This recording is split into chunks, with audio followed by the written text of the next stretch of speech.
So in this video we are going to see a palindrome in Python. So suppose we are getting some number from a user. So palindrome means I am giving some number, and if the reverse of that number, so if I reverse this number, what I will get? I will get 121. So if I get the same number means the reverse of that number also same number means then that number is called to a palindrome number. Okay, so that is the rule of palindrome. So now we can go into a program.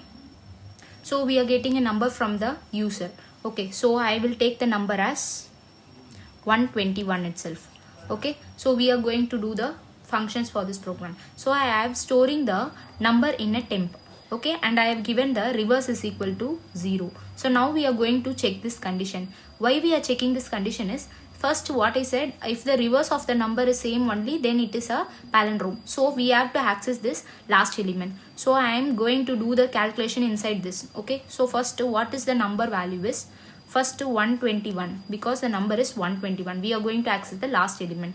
So go into this first digit.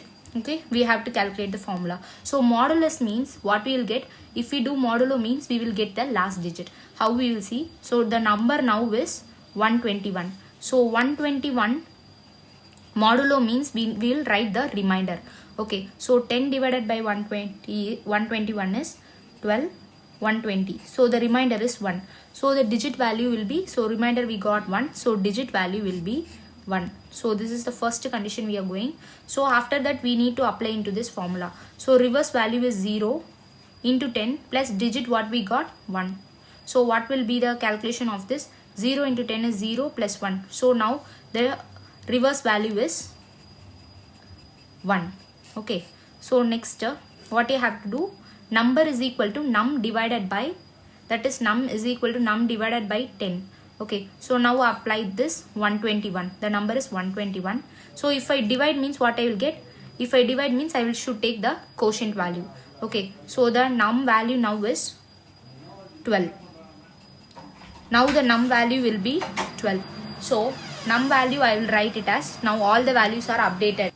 So we completed the first point. Okay, so first part we have access. So now the num value is updated to 12. So now again I will check this condition, 12 greater than 0. Yes, this condition is true.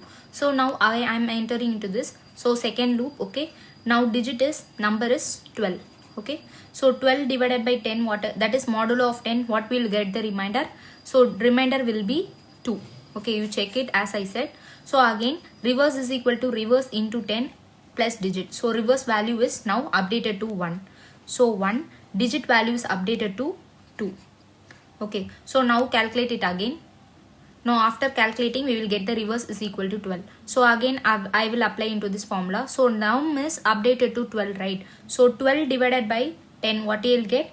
12 divided by 10. So after this what you will get the num value? So 12 divided by means what you have to take, always when division we need to take the quotient value. Okay, so in modulo you need to take the remainder value. That one day I have done. So what will be the updated value now? So num will be 1. Okay, so that I have taken the quotient value. So again what I will do, I will update the values. So now we are pointing to 2. So now the updated value of num is 1. So 1 greater than 0. Yes, this condition is true. So again 1 mod of 10 means we will get the digit as 1. Okay, so if I 1 mod of 10 means we will get 1. So again this is the third condition we are doing. Then again apply this into the formula. Reverse is equal to, reverse value now updated is 12 into 10, digit value is 1. Okay, so after that calculation we will get the reverse value as 121.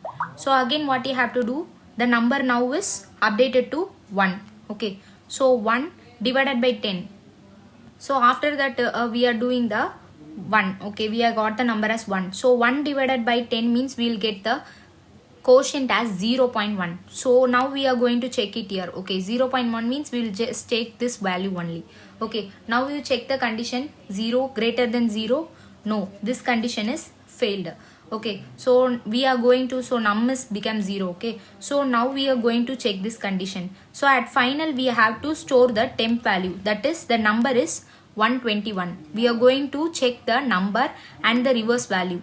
Okay, reverse value is at last we got 121. So temp is equal to 121 and reverse is also 121. So if these two conditions are satisfied, then we have to print the number is a palindrome. Suppose we are taking some other number 122 means, like that we have to same formula we have to calculate, and the number is, it will say that the number is not palindrome. Okay, thank you.